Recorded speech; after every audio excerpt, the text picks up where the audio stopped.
It's a Friday. You know, it's actually the last Friday of the school year.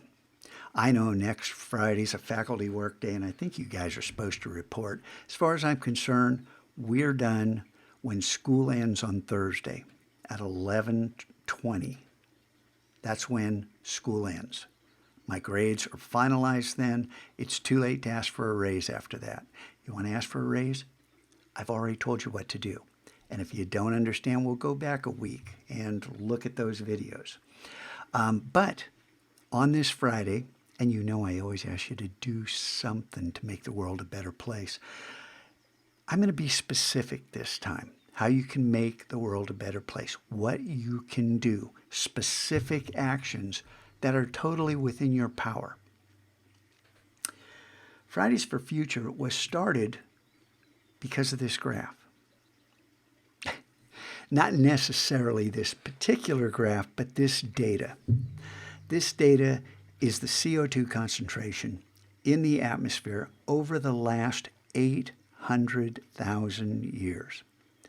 And this is not opinion, this is not guesswork, it's not a theory.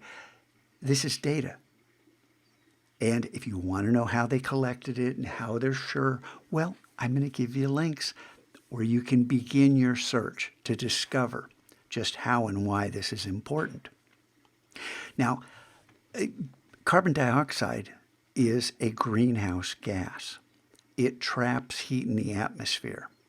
And thank goodness it does, because when carbon dioxide levels drop,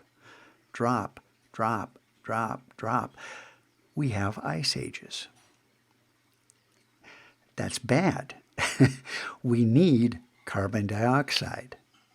If CO2 drop below a certain level, we might get locked in a permanent ice age, which would be kind of bad.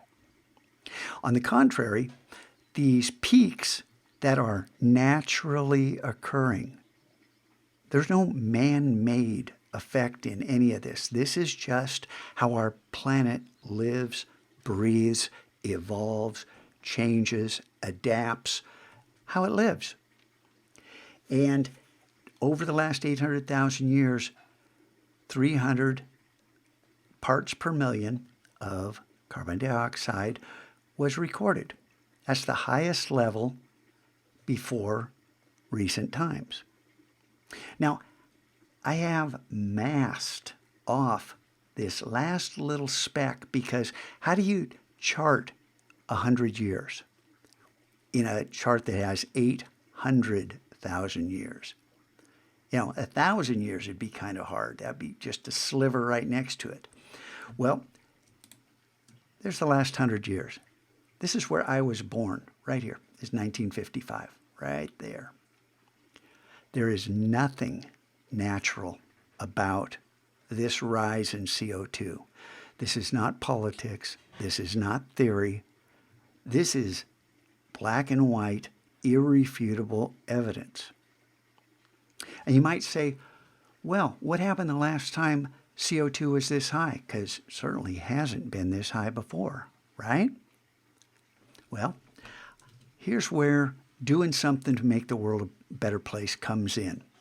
These are links to data from the National Oceanographic and Atmospheric Administration, from NASA, and UCSD, Scripps Oceanographic Institute.